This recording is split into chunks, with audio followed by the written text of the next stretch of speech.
सातवीं क्लास है, 25/68 का भाषण करना है। भाषण करेंगे तो प्रैक्टिस होगी और कुछ सीखेंगे भी, खुशी होगी। स्टूडेंट पढ़ते पढ़ते टीचर बन जाए तो खुशी की बात है ना। और आगे पीछे टीचर तो सभी को बनना है। जो अभी कुछ नहीं बोल पाते हैं वो भी आगे चल करके बोलने लग पड़ेंगे। आत्माओं का गाइड बनना है, परंतु कोई भी बाप नहीं बन सकते। क्या नंबरवार टीचर तो बन सकते हैं, लेकिन कोई भी बाप, सुप्रीम बाप नहीं बन सकते। तुम ब्राह्मण सब गाइड हो, रास्ता बताने वाले पंडे हो। पंडे होते हैं, यात्रा पर ले जाते हैं। तो तुम भी पंडे के बच्चे पांडव हो। ये पांडव सेना है और पांडव सेना को संपूर्ण पवित्र बनना है। निश्चय है कि पवित्र बनकर के हमको वापस जरूर जाना है। कहाँ वापस जाना है? शांति धाम में वापस जाना है। फिर आना है कहाँ? नई दुनिया में, सुख धाम में। वापस जाने के लिए ही बाप समझाते हैं, मन मना भव। वापस जाने के लिए मन मना भव क्यों?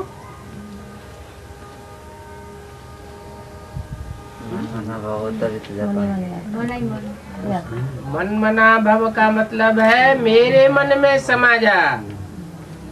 जैसे मेरे मन में कोई संकल्प नहीं, निसंकल्प रहता हूँ, कोई विकल्प नहीं आता, ऐसे ही तुम भी आत्मिक स्थिति में टिक जाओ सदा के लिए। तो जैसे परमधाम वासी हो जाते हो। पतित पावन बाप को याद करना है। याद के लिए ही बाप ज्ञान देते हैं।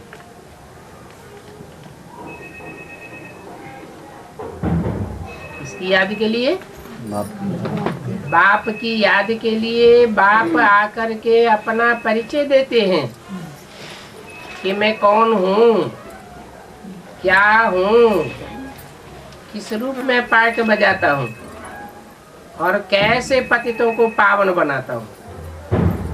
मैं एवर प्योर हूँ ना, तो मेरे को याद करने से क्या बनेंगे? पवित्र बनेंगे।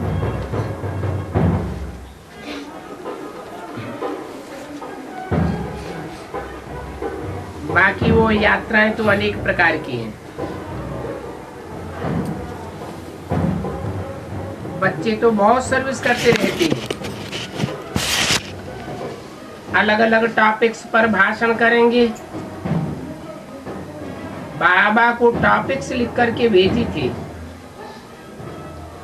बाबा ने लिखा था पहले विचार सागर मंथन करके लिखना है। शुरू में कराची में रात को 2 बजे हम वाणी लिखते थे।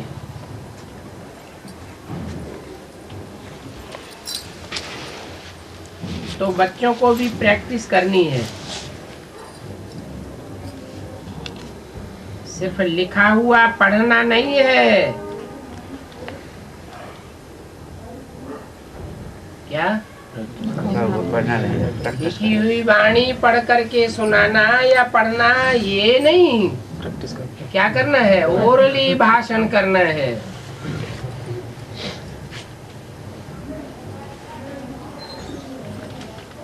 ओरली भाषण करना अच्छा है। और समझाना है तो बहुत सहज। समझानी भी पहले पहले किस बात की देनी है?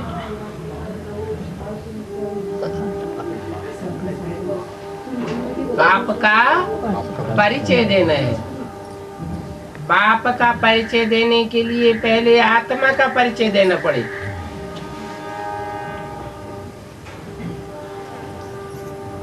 बिंदु बिंदु आत्माएं हैं,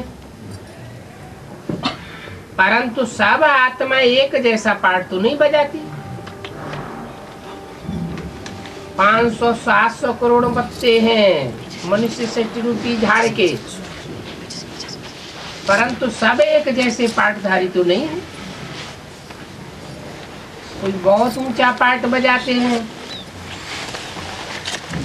तो जो भी पाठधारी है उन पाठधारियों में ऊंचे से ऊंचे पाठधारी कौन है, आखिरी में उसका परिचय देना पड़ता है। ऊंचे से ऊंचे पाठधारी को याद करेंगे तो ऊंचे से ऊंचे बनेंगे। वो हमारा बाप है, उसको ऊंचे से ऊंचे भगवान कहते हैं। भगवान क्यों कहते हैं? उसको इंसान क्यों नहीं कहते? क्योंकि उसको आत्म की स्थिति की शान में रहने के लिए पुरुषार्थ नहीं करना होता है। वो तो सदैव ही आत्म की स्थिति वाला है, सदा शिव है, इसलिए उसको भगवान कहते हैं। ये बाबा ने कहा था, लिखो हम परमपिता परमात्मा की बायोग्राफी सुनावेंगे।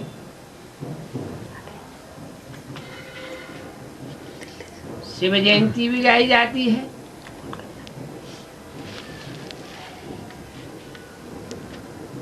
तो उस शिव ने आकर के क्या किया?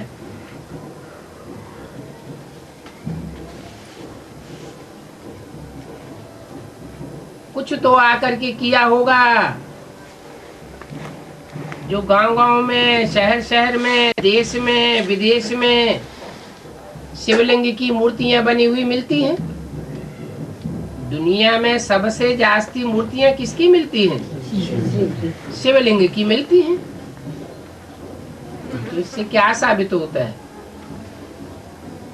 साबित होता है कुछ करके गया है, और ऐसा करके गया है जो और आत्माओं ने नहीं किया है। उसकी जयंती मनाते हैं तो जीवन कहानी भी चाहिए। जब तुम समझाते हो तो समझते हैं भगवान एक है। बाकी ज्ञान यज्ञ में विघ्न तो पड़ेंगे ना। मूल बात है विघ्न पड़ने ही हैं विकारों पर।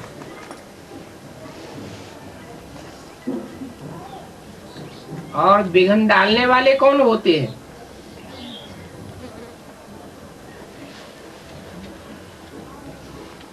विघ्न डालने वाले होते हैं माया के मुरीद,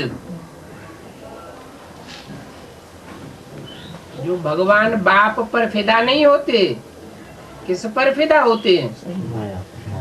माया पर फिदा होते हैं।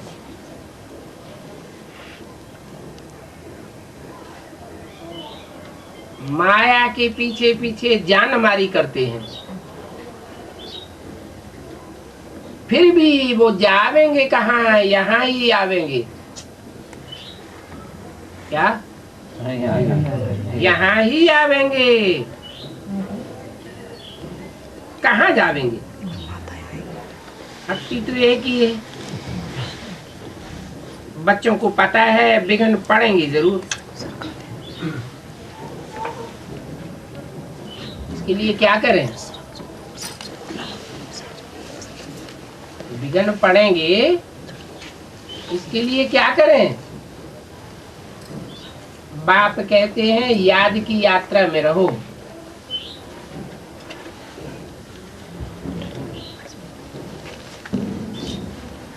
तो सब विघ्न दूर हो जाएंगे। लिखते हैं, बाबा हम परवश हो जाते हैं, वशीभूत हो जाते हैं।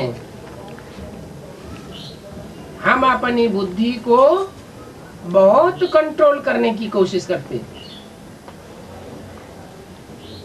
इंद्रियों को कंट्रोल करने की कोशिश करते, आंखों को कंट्रोल करने की कोशिश करते, फिर भी माया के परवश हो जाते हैं।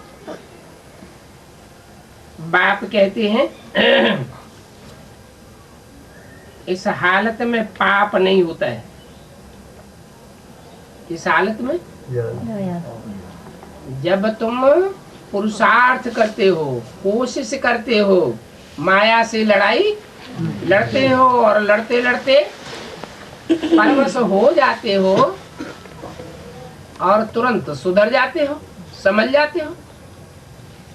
जैसे कोई साइकिल पे चढ़ता है, गिर जाता है, तुरंत उठ के खड़ा हो जाता है, तो तुम्हारा कोई पाप नहीं बनता है। मूल बात है याद की यात्रा की, इस यात्रा को छोड़ना नहीं है, गैप नहीं आना चाहिए। यात्रा की पढ़ाई तो बहुत सहज है। बाप दिन प्रतिदिन गुई गुई पॉइंट सुनाते रहते हैं।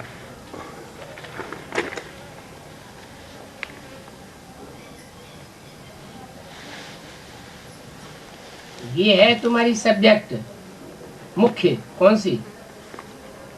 याद की यात्रा।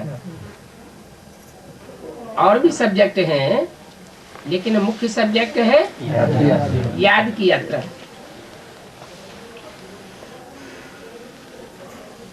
दिन प्रतिदिन गुहे गुहे पॉइंट सुनाते रहते हैं।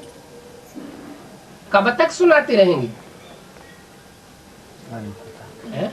अंततः जब तक जीना है देह अभिमान में, तब तक गुहे पॉइंट सुनाते रहेंगे ताकि तुम परिवर्तित हो जाओ। सुनाते रहेंगे। 68 में तो शरीर छोड़ दिया, फिर कैसे सुनाते रहेंगे? 68 में शरीर छोड़ दिया, फिर नए नए पॉइंट कहाँ से सुनने को मिलेंगे? जिस तन में भी प्रवेश करूंगा उसका नाम ब्रह्मा रखना पड़े।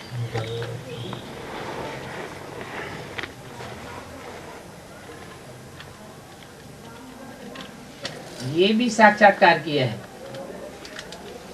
कि पुरानी दुनिया का विनाश और नई दुनिया की स्थापना।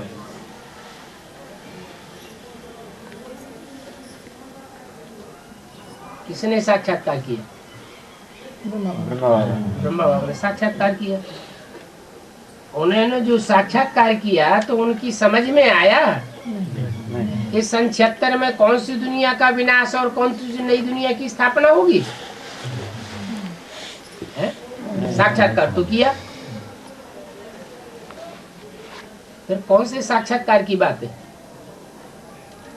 ये बंद आंखों के साक्षात्कार तो भक्ति मार्ग में भी बहुत होते रहे। असली साक्षात्कार है बुद्धि का। बुद्धि में ये बात बैठे कि कैसे नई दुनिया की स्थापना होती है, कैसा नया संगठन बनेगा और कैसे पुरानी दुनिया का संगठन टूटेगा। पुरानी दुनिया में तो अनेक प्रकार के संगठन हैं। मुसलमानों के संगठन अलग, क्रिश्चियंस के संगठन अलग, बौद्धियों के संगठन अलग, अनेक प्रकार के धर्म हैं, अनेक प्रकार के राज्य हैं, सबके अलग अलग संगठन हैं। सब टूट फूट जाएंगे और एक ही बड़ा मंदिर रह जाएगा। तब कहेंगे स्थापना पूरी हुई और पुरानी दुनिया का विनाश हुआ। परंतु इस स्थापना और विनाश के कार्य में खर्चा आदि कुछ भी नहीं है। माने सन 76 में जो स्थापना और विनाश होना है उसमें खर्चा कुछ भी नहीं है। इतने बड़े बड़े मेले लगे, कॉन्फ्रेंसेस हुई, इनमें खर्चा नहीं होता है। प्रदर्शनी लगी, म्यूजियम बनाए गए, उनमें खर्चा नहीं हुआ। उनमें तो खर्चा हुआ, लेकिन जिसकी बुद्धि में स्थापना हुई उसमें खर्चा नई दुनिया की और पुरानी दुनिया का विनाश हुआ, आप मुए मर गई दुनिया, उसको एक कौड़ी का भी खर्चा नहीं हुआ।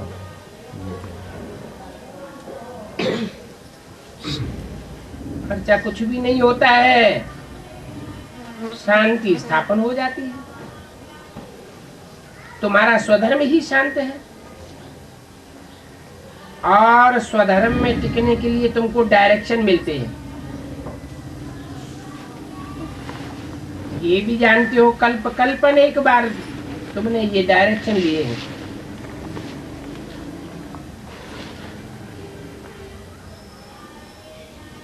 भूत संप्रदाय कहो बा आसुरी संप्रदाय कहो, बात एक ही है। क्या बात है? दुनिया में जो असुर हैं, मनुष्य बुरा काम करते हैं तो उनको कहते हैं असुर, राक्षस। मनुष्य अच्छे से अच्छे काम करते हैं तो कहते हैं ये तो देवता है। लेकिन बुरा काम करने वालों को भूत कहा जाता है क्या? है? नहीं, सोचेगा कि ऐसी बात नहीं है कि वो भूत नहीं बनते हैं। जो ज्यादा पाप करते हैं वो ही भूत प्रेत बनते हैं। जीवघात करते हैं, हत्याएं करते हैं, बड़े बड़े दुष्ट कर्म करते हैं, ऐसों को ही कौन सा शरीर लेना पड़ता है? भूत प्रेत का शरीर लेना पड़ता है।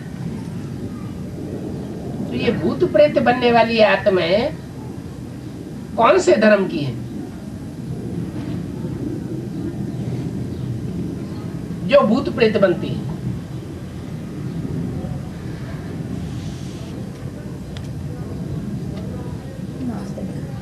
जरूर दूसरे दूसरे धर्मों की आत्माएं हैं या उनसे प्रभावित होने वाली आत्माएं हैं।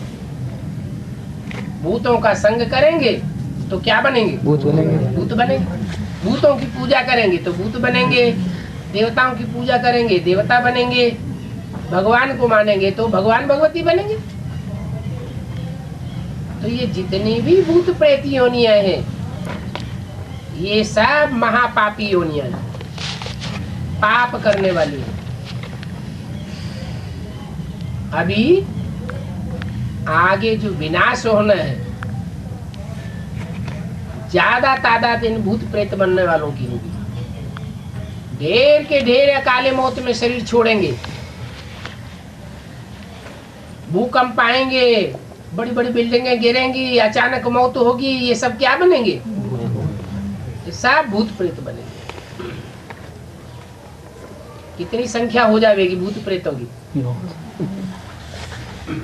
जितने जितने ये दूसरे धर्म की आत्माएं हैं वो सब भूत प्रेत बनने वाले, और उनसे प्रभावित होने वाले जो भारतवासी हैं, जो कन्वर्ट हो गए, वो भी क्या बनते हैं?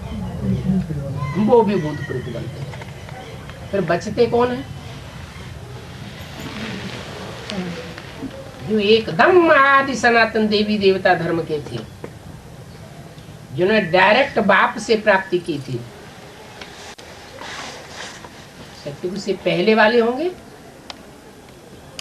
या सत्युग के बाद परम धाम से उतरने वाली आत्माएं होंगी? सत्युग से भी पहले, जिन्होंने डायरेक्ट परम पिता परमात्मा से प्राप्ति की, वो कभी भी अपने धर्म को छोड़कर और धर्म में जाते नहीं है। असल सूर्यवंशी हैं, वो भूत प्रेत नहीं बनते। बाकी जो भी आत्माएं हैं सब भूत प्रेत बनती है। इनको आसुरी संप्रदाय कहा जाता है। क्यों कहा जाता है?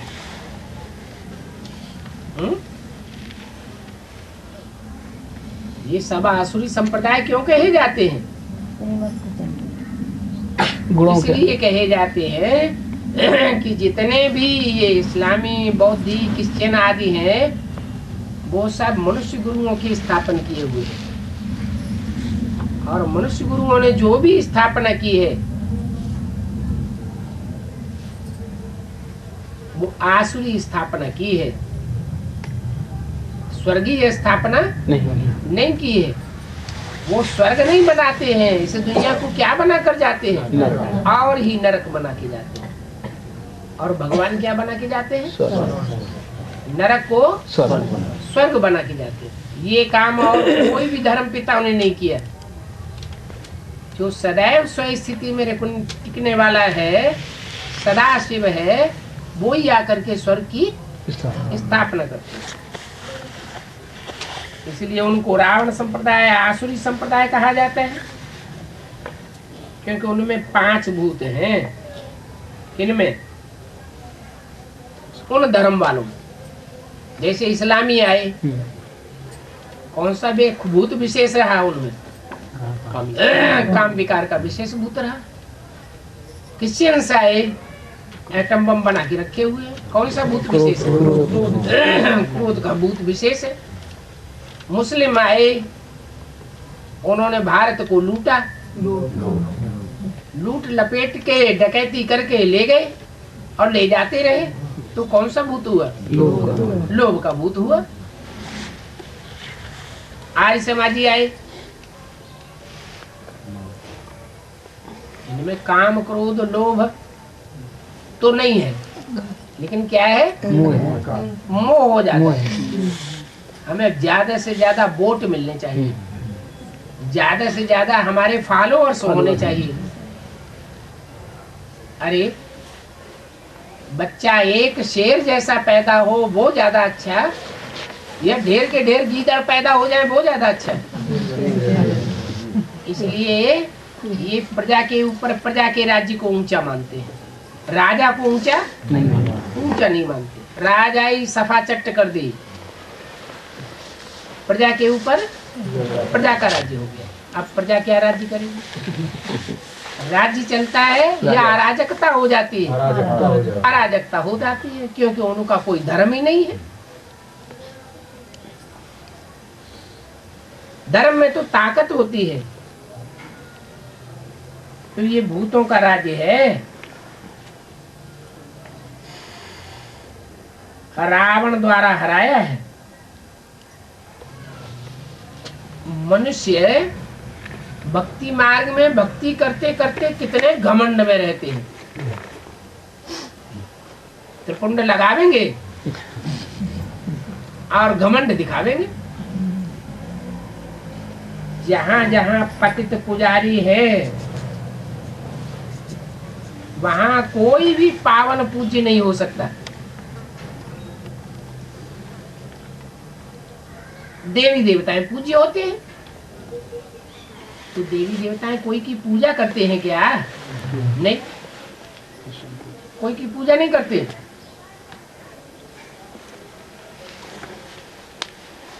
तुम्हें नारायण का राज्य होगा, नारायण राजा महाराजा होगा, तो प्रजा उनको मानेगी नहीं, अपने से ऊंचा मानेगी। लेकिन नारायण को ये इच्छा नहीं होगी कि ये हमारी पूजा करे। नारायण स्वयं भी आत्म की स्थिति में रहने वाला होगा, और यथा राजा तथा प्रजा भी आत्म की स्थिति में रहने वाली है। तो देवी देवताएं पूज्य हैं। बाप कहते हैं अभी मैं आया हूं, तुम बच्चों को इन भूतों की दुनिया से ले जाने के लिए। भूतों की दुनिया से ले जाते हैं या भूतों की दुनिया को खलास ही कर देते हैं? भूतों की दुनिया ही खलास हो जाती है। ये कब्रिस्तानी दुनिया है क्या? सब कब्र दाखिल होने वाले। जो भी आत्माएं हैं, जो भी मनुष्य आत्माएं हैं, वो कैसी हो गई है? कब्र दाखिल का मतलब क्या? देह अभिमान की मिट्टी में दबी पड़ी है। एक भी आत्मा अभिमानी नहीं बना है। कब्रस्तानी दुनिया हो गई है।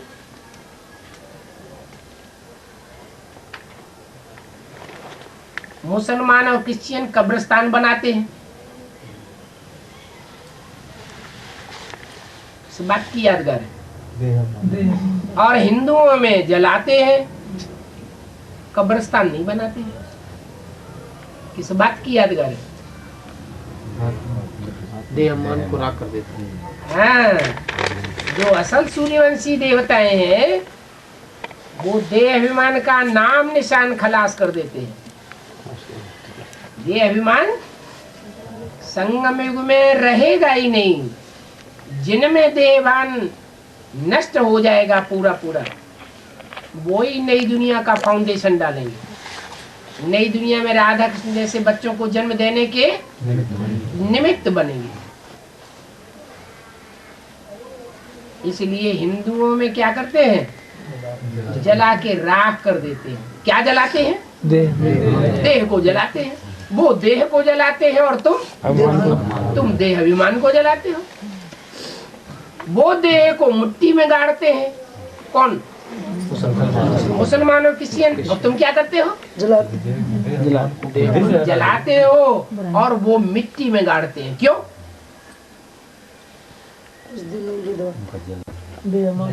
माना वो देह अभिमान को राख नहीं कर पाते, वो देह अभिमान की मिट्टी में ही दबे रह जाते हैं। पूरा पुरुषार्थ नहीं कर पाते।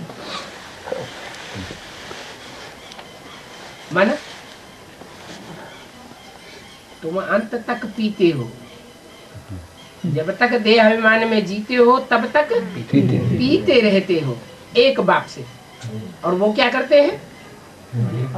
वो एक बाप से न पीकर दूसरे बाप बनाते हैं, उनकी बातों में कन्वर्ट हो जाते हैं और उसका अंजाम ये होता है देहभान ज्यों का त्यों बरकरार रह जाता है।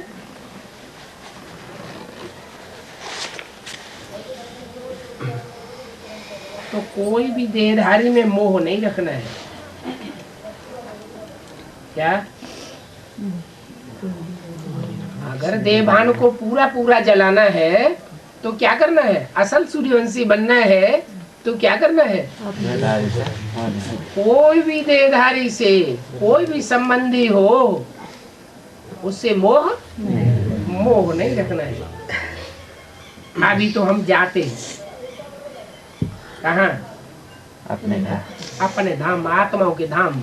वहाँ देह होगी नहीं, देह का कोई संबंध नहीं होगा ही नहीं। सब आत्मा आपस में बाई बाई। तो ज्ञान का अभ्यास ये बुद्धि में रहना चाहिए। अभी हम तो नए संबंध में जाते हैं। जो नए संबंधों की दुनिया होगी वहाँ ढेर के ढेर संबंध होंगे या थोड़े संबंध होंगे? बहुत थोड़े संबंध होंगे। उसका फाउंडेशन बाप अभी डालते हैं। क्या? एक बाप दूसरा न कोई। मैं आत्मा ज्योति बिंदु, मेरा बाप ज्योति बिंदु, और आपस में सब भाई बहन भी कोई बहन भी नहीं। बहन भी समझेंगे तो भी देहभान आएगा। तो सब आपस में भाई। तुम जब नए संबंध में बंध जाते हो, आत्मिक संबंध में बंध जाते हो, एक बाप के पक्के बच्चे बन जाते हो, तो फिर पुराने संबंध से इतनी दिल नहीं लगेगी। क्या? जितनी दिल इस पुरानी दुनिया में पुराने संबंधों से लगती है, उतनी दिल फिर आत्मा भाई में नहीं लगेगी। इसके लिए तुमको क्या करना है?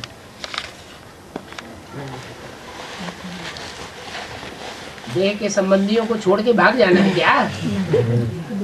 भाग नहीं जाना है। कम कारडे दिलियार्डे। कर्मेंद्रियों से कर्म भल करते रहो, परंतु दिल मन बाप की तरफ लगाए रखो। तुम तो पुराने आशुक हो, एक मासूक के। कितने पुराने हो? 5000 वर्ष पहले, 2500 वर्ष हम किसी एक की थोड़े याद करते थे, भगवान को याद करते थे वहाँ 2500 साल नहीं। कितने पुराने हो? नहीं, 2500 साल से उसे एक पुराने आशुक को याद करते आए। मासूक भी देखो तुम्हारा कैसा है?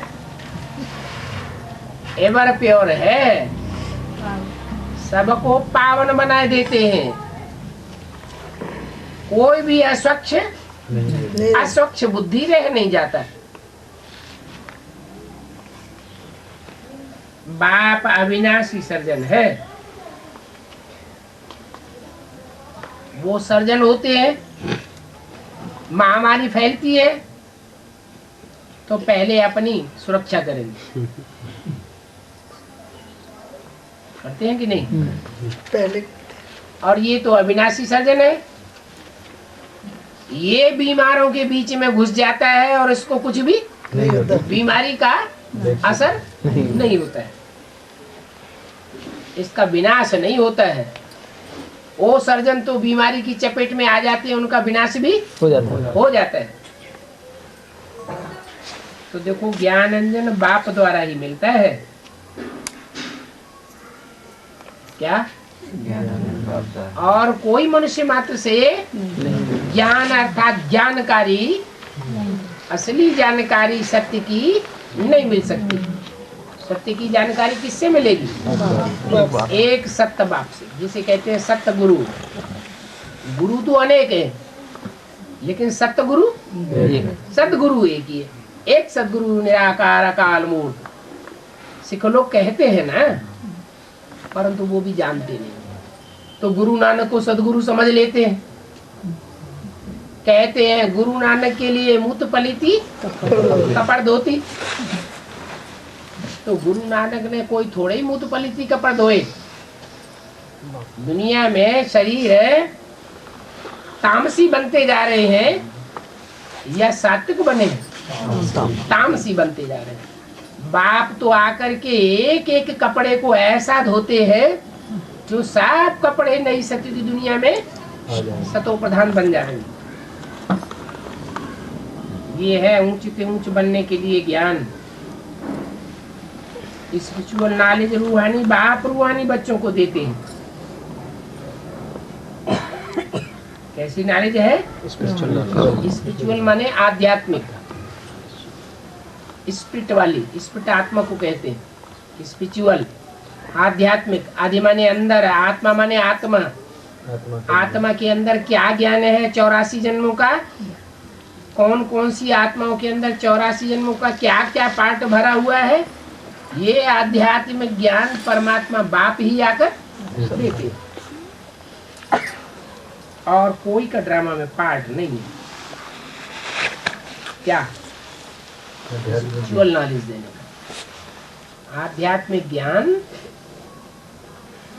फैलाने वाला, देने वाला एक ही बाप है, जो आत्मा के अंदर की बात को जानता है। आदि माने अंदर, और आत्मा माने आत्मा। आदि आत्मा माने आत्मा के अंदर क्या क्या भरा पड़ा है आज के डॉक्टर नहीं जानते, कोई वैज्ञानिक नहीं जानता। वैज्ञानिक क्या जानेंगे? शरीर की बात जानेंगे, 5 तत्वों की बातों को जानेंगे, एटम को जानेंगे, लेकिन आत्मा को कोई भी जानते नहीं। तुम्हारा बाप रूहानी टीचर है, तुम्हारी भाषा ही अलग है। उनकी है जिस्मानी भाषाएं और तुम्हारी है रूहानी भाषा। तो ये नई दुनिया के लिए नया ज्ञान है। क्या? उनका तो पुराना ही ज्ञान चला चला आ रहा है। कौन सा? शास्त्रों का। वैज्ञानिकों ने भी जो एटम बम बनाए वो कैसे बनाए? शास्त्रों में पढ़ा ना कि पहले अग्नेयास्त्र थे, दोनों ने अग्नेयास्त्रों का नाम देखा और उन्होंने आग के अस्त्र शस्त्र बनाना शुरू कर दिए। परंतु तुम्हारा तो नया ज्ञान है, तुम जो कुछ सुनते हो सब नई बात सुनते हो। वो शास्त्रों की पुरानी बातें सुनाते हैं, पुरानी बातें सुनाते हैं, पढ़ी हुई बातें सुनाते हैं, या कुछ नई बात सुनाते हैं? वो ही सारी पुरानी बातें सुनाते हैं। और तुमको देने वाला भी नया है या पुराना है? है? पुराना है। पुराना है कि नया है? और सब लोगों के बीच में उसको खड़ा कर दिया जाए तो नया है, new man of the world है या old man of the world है? नया है? नया बताने वाला है, पढ़ाने वाला है, और नया ही ज्ञान आकर के देते हैं जो दुनिया में और कोई दे नहीं सकता। अच्छा, कल शिव जयंती है,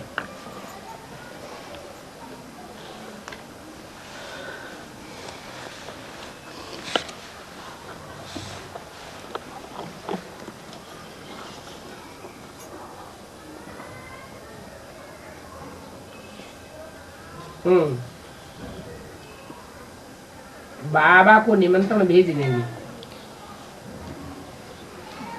देखें बाबा आते हैं कि नहीं।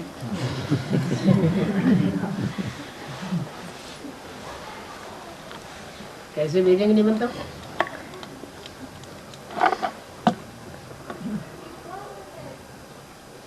आते हैं कि नहीं और कुछ आकर बोलते हैं या नहीं? तो देखो, ये आत्मा को भी बुलाने की रस्म रिवाज है। पहले श्राद्ध खिलाते थे तो ब्राह्मणों में आत्मा को बुलाते थे, पितरों की आत्मा को आवाहन करते थे, आत्माएं आती थी। तो ये रस्म रिवाज आत्माओं को बुलाने की, ये भक्ति मार्ग की रस्म रिवाज है या ज्ञान मार्ग की रस्म रिवाज है? भक्ति मार्ग की रस्म रिवाज है। और गुलजार दादी में जो आत्मा बुलाई जाती है, ये भक्ति मार्ग की रस्म रिवाज है या ज्ञान मार्ग की रस्म रिवाज है? भक्ति मार्ग की रस्म रिवाज।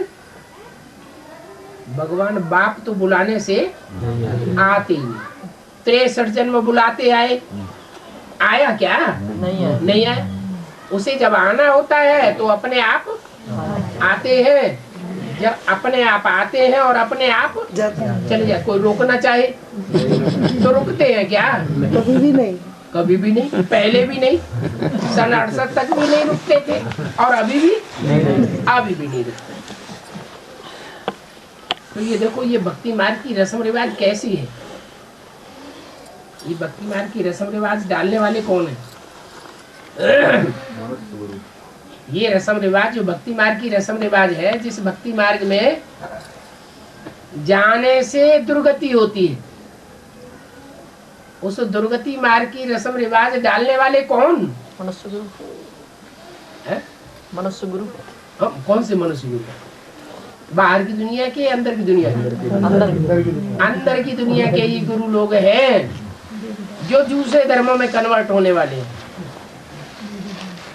ये भूत प्रेतों को मानने वाले हैं, ये भगवान को भूल जाते हैं, भगवान की वाणी को भूल जाते हैं।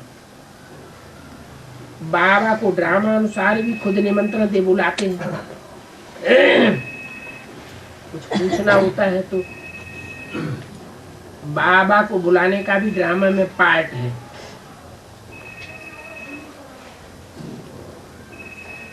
ड्रामा के ऊपर चलना है। जो कुछ पास्ट हुआ ऐसे नहीं कह सकते, ऐसा होता तो अच्छा होता है। ये घुट के खाना बिरांगी, बीती बातों को चितवो नहीं। अभी तुम तो फरिश्ते बनते हो, इसलिए कल सारा दिन सफेद ड्रेस पहननी है। कल माने कौन से दिन? शिवरात्रि आने वाली है तो शिवरात्रि के दिन सारा दिन सफेद ड्रेस पहननी। अच्छा, रोज नहीं पहननी। अरे कल बाबा आवेंगे स्पेशल, रोज तो आते नहीं है। तो बाबा आवेंगे और बाबा आके वाणी चलावेंगे तो क्लास हो जाएगा, दृष्टि देंगे तो ड्रिल हो जाएगी। तुम रूहानी मिलिट्री हो, इसलिए ड्रिल की तुम्हारी पोशाक एक ही होनी चाहिए। ड्रिल की पोशाक क्या है? सफेद कपड़े। जब क्लास में बैठते हैं तो कैसे कपड़े होने चाहिए? सबके व्हाइट कपड़े होने। और बाकी सारा दिन व्हाइट कपड़े पहनना जरूरी नहीं है, क्योंकि सफेद कपड़े पहनेंगे तो काम धंधे में कपड़े गंदे होते रहेंगे, ज्यादा खर्चा होगा। और बाप कहते हैं कम खर्च बाला नसी। तो अगर साबुन भी ज्यादा खर्च किया तो बाला नसी बनेंगे क्या?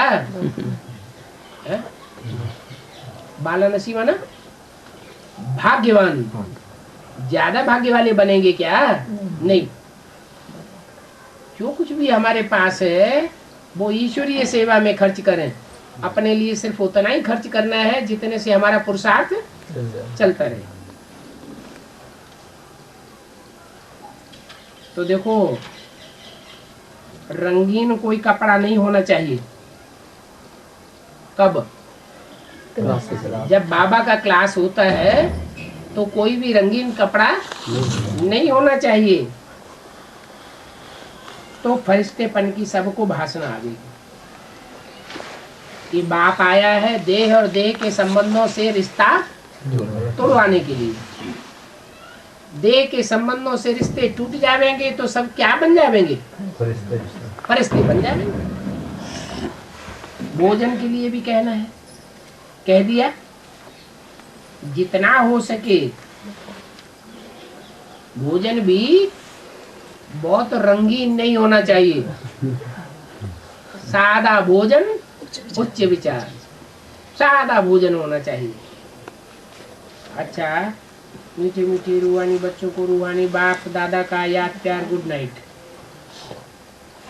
रूहानी बच्चों को रूहानी बाप की नमस्ते। 22 तारीख 22/11/2007।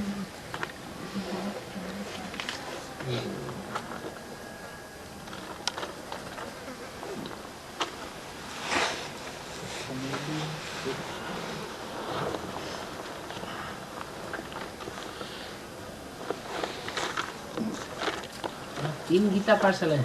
हाँ जी, हैं? हाँ जी, जल्दी खुल गई। एक साथ यहाँ नाम है, एक साथ ही खोलो। सभी गीता पाठशाला में 5-7 लोग आ रहे हैं। हैं? अभी एक गीता पाठशाला में उधर 5 जने हैं, ये माता जी हैं। रजिस्टर लाए? माता रजिस्टर है? अरे हम बाबा देख लेंगे। 5 पांडव तो आते ही नहीं गीता पाठशाला, तो है नहीं है। जाकर रजिस्टर हैं? संडे के संडे आ जाते हैं सभी, और बस अपने घर पे सभी कैसे हैं अच्छा, मुसलमान बने, क्रिश्चियन बने, मुसलमान क्रिश्चियन गुरुवार वो शुक्रवार को संडे को जाते हैं ना। हाँ, हिंदू होना बाकी है। बाबा ने अब याद कर दो ना, तो अपनी कैस्टें और सब टीवी में देख लिया सबे। तो नहीं कर दिया। भक्ति मार्ग में भी कहते हैं संघऊ शक्ति कलौ युगी। कलयुग में संगठन की शक्ति ज्यादा काम करती है। पहले बेसठ में डर था, वो दौड़ते चले जाते थे साहब। अकेले पुरुषार्थ करेंगे तो एक डोरी का कनेक्शन होगा, और इकट्ठे होकर के पुरुषार्थ करेंगे तो स्मृति रूपी अनेक डोरी मिलकर के बाप से जुटेंगी। एक धागा, 1-2 धागा हो और 10-15 धागा इकट्ठे कर दिए जाते हैं तो रस्सा बन जाता है। ज्यादा ताकत किसमें होती है? संगठित में ज्यादा ताकत होती है। तो संगठित पुरुषार्थ करना, उसमें प्राप्ति ज्यादा होगी। इसी मुसलमान लोगों ने एक कहावत बनाई है, कहावत नहीं, वो पक्के हैं। उनका कहना है कि अगर घर में बैठकर की नमाज पढ़ेंगे तो 1 गुना फायदा, मस्जिद में जाके नमाज पढ़ेंगे तो 10 गुना फायदा, और जामा मस्जिद में जाकर के नमाज पढ़ेंगे तो 100 गुना फायदा, अजमेर शरीफ में जाकर के पढ़ेंगे तो 1000 गुना फायदा, और काबा में जाकर के नमाज पढ़ेंगे तो 1,00,000 गुना फायदा।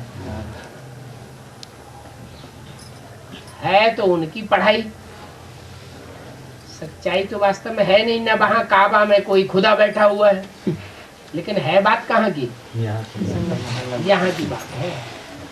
यहाँ प्रैक्टिकल में भगवान जब आया हुआ है और वो पढ़ाई पढ़ा रहा है कि याद में बहुत ताकत है, लेकिन अगर संगठित होकर के याद करेंगे तो नई दुनिया की स्थापना हो जाती है। अकेला चना भाड़ नहीं फोड़ सकता। तुम अकेले घर में बैठ जाओ और चाहो तो हमारे घर में स्वर्ग बन जाए तो नहीं बनेगा, नहीं।